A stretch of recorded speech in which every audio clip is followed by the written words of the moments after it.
How do you assess the challenge that lies ahead this weekend? It's a team that, again, the results probably haven't really depicted how well they've played.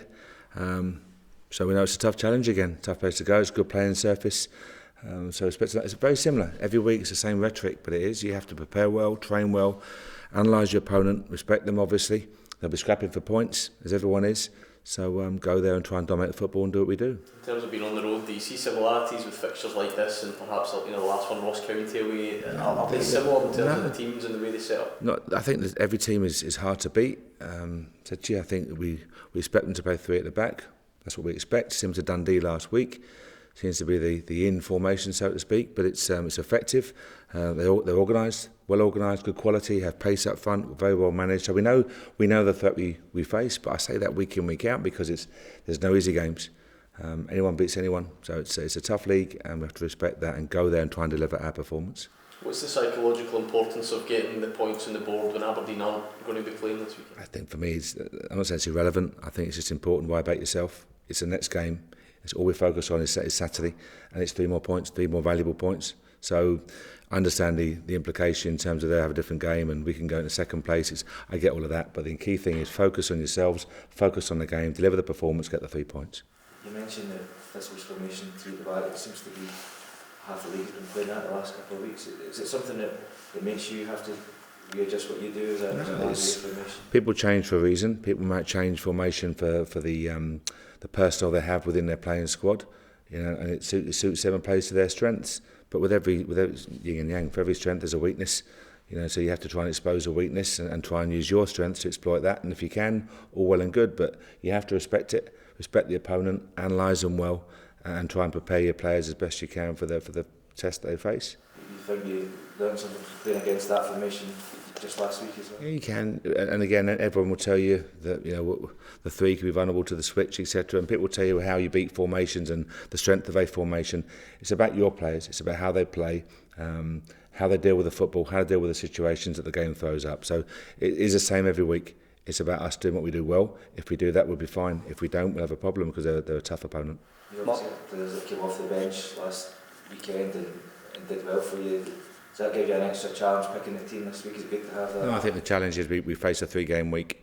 So we face Partick on Saturday, we face Hearts on Wednesday, and we face Aberdeen. So it's a tough 3-game run. And as I say, it's using the personnel, looking at the personnel to try and make the right selections. But no, the substitutes came off, did very, very well, as if the guys came off the pitch. So the squad is in good shape, and hopefully we can make the right selections. Mark, the chairman is in town this week for the AGM. As you look to plan for the short and the long term, are you keen to hear from him on what his financial plans are for the club? No, we talk to Stuart and Andrew every day. They're the mouthpiece through to the chairman and the board. The lines of communication, I've said, are always very good, very strong. So there's no sudden announcement. It's about us constantly talking, putting forward proposals and chatting with Stuart and Andrew, as I say. And the board meetings are great. They're a chance to sit and talk through. We'll present this afternoon in terms of what we think about going forward, and it's, as I say, the communication lines are very strong. So there's no sudden debate. There's going to be a resolution put forward to seek fresh capital. What does that mean to you as the manager of the team? All those conversations are about, as I said, above my pay grade. What'll be good for me is I'll find out the end result of that. We'll talk and we'll have the dialogue. But the clever conversations are way above my head. In general, though, do you feel that you have been given the backing by the chairman? Absolutely. As I said, we know exactly where we are. The communication is strong. The backing we received. We brought in 20 odd players. Don't forget, in 18 months, it's been a complete revamp of the squad. So we brought in 20 odd players. You don't do that without good communication and good backing from the board. So now we're moving. The club is making progress, which is really important to us. I'm sure you appreciate, Mark. There'll be obviously a lot of fans there tomorrow who are going to ask questions to the board, and many of them you would expect will say, "Why have we maybe not seen the investment that was originally promised when the new board took over?" Would they be fair in asking those questions? As I said, questions about that are way above my pay grade. From our point of view, I think I hope very much that fans see progress being made within the club, on and off the pitch. It's not just about on the pitch, it's off the pitch as well. And I'm sure that the information flow will be good, undoubtedly. But we are making progress. As I say, we brought, on the pitch, which is the main inference of the question, is we brought 20 players in. So it's a huge revamp of the squad. There's only Barry, Lee and Kenny left from the original squad. When we first came in, David and I, we had 9 players. So I think it's important to know the size and scale of the revamp that's gone on.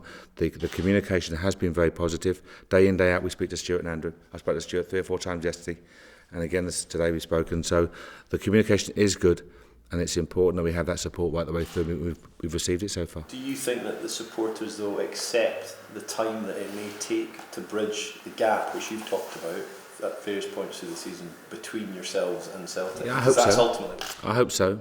Yeah, I think so. I hope so. And I think also, if you remember the very first press conference we gave 18 months ago or so, I spoke about communication and the flow of information, and it's their club. And I think the more that the club does and gives them information, lets them know where we are on and off the pitch, the better it is. You know, it avoids the shocks and surprises. It's important to say that the club is building. It's been where it's been, and it's important making progress and moving forward. But we do so at a sensible pace for the club. That's really important as well. What was your reaction to the latest story on Mike Ashley's grip on the revenue? You can understand. I'm sitting here to talk about football. I'm not going to talk about other matters off the pitch. Any team? How's Jordan and Martin Whitecroft? Jordan, not this weekend. Waggy's back in full training, will be available. Josh Windass hasn't trained until this morning. You know, that's why he came off last week. He had an injury and had a fat ankle on Sunday morning, but that's gone down. He trained well this morning. So, as I say, Martin available and Josh will be fine.